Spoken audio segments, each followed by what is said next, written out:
continue to be classic. My great-grandmother who's still alive, Callie Sterling, who would turn 100 next week, very exciting.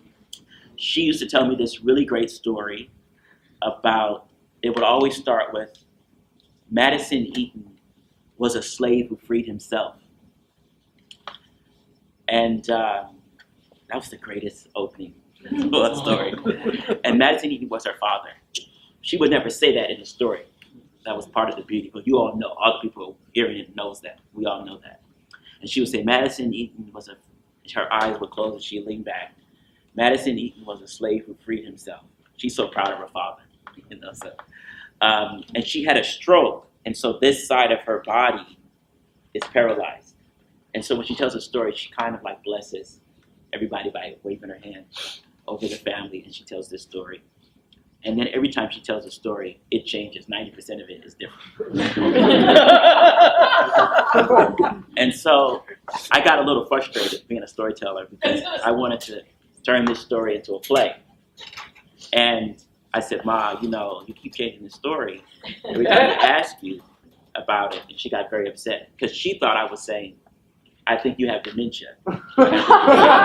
She's very wise and she doesn't have it. And so she says, the great thing about a story is you can add your own thread to it. She said, so I'm having fun. How boring would it be to tell the same story? She said, I'm going to start with the same.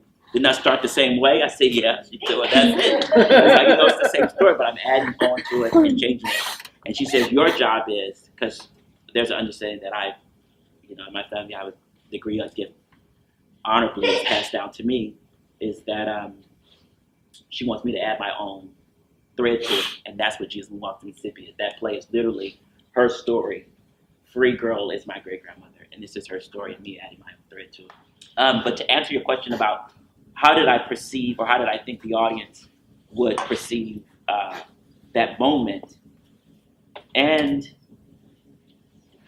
you know what, I didn't actually think about how audience would perceive it. I just knew it was right for the play. And I'm so glad you asked this question because most people are afraid to ask me. But they always say, most people won't get it. And I think as artists, our responsibility is not to worry or try to get people to get it, that they only need to get a taste. And they're going to get a taste. And, you know, maybe by virtue of getting a taste, the next time they come back, they can have a buffet. But right now, that little piece of appetizer is just enough to quench their mouth that when they go home and they can't get it out of their brain and they're talking to somebody about it, that's activism at work. What I love about Miss Ssippi, she's like the first lady of a church, you know, and she has her routine. She goes from this place to this place every Sunday. She wears these church hats. She wears this dress. She wears these shoes. She makes sure this is done at the church at this time in the routine. And the world is upset. Like our world right now, our country is divided. And because the Mississippi runs through the entire country, it's the only river that runs entirely through the country, that if Mississippi was, well, I guess the Mississippi is alive now, what side did she go on, right? Because she's used to doing the routine. And so nature has to be caught up, has to pick a side. This is her problem. That nature has to, are you going to help the Union soldiers or are you going to help the Confederates? What's really fascinating about this period is because all of the white soldiers left the South, that the white women were left with the African slaves. And what you have is now, this is really a fascinating fact about that period, is the languages for the first time merged. And white women started to sound like Africans, and Africans heightened their language, what people consider heightened in a way. And so they almost became one. So when people came back after that long war, they were like, why are y'all talking the same? And that changed the Southern tongue.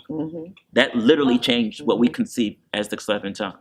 And so, yeah, and so Cadence, that's why why her name is Cadence, all of that. She represents, you know, the Southern Belle, and she has to change.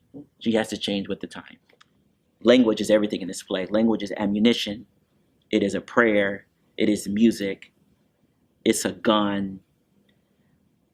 It can do everything and anything whenever it wants to. These characters in this play are at all times a character telling a story and a piece of a poem. So that's why all the free verse, blank verse, all of that. And so that line, lost in the letter of a letter, is both what I see as being lost in history and not knowing what the future is going to hold. And they have to join together to make a world that they both can live in. It's up to both of us. It's up to both races to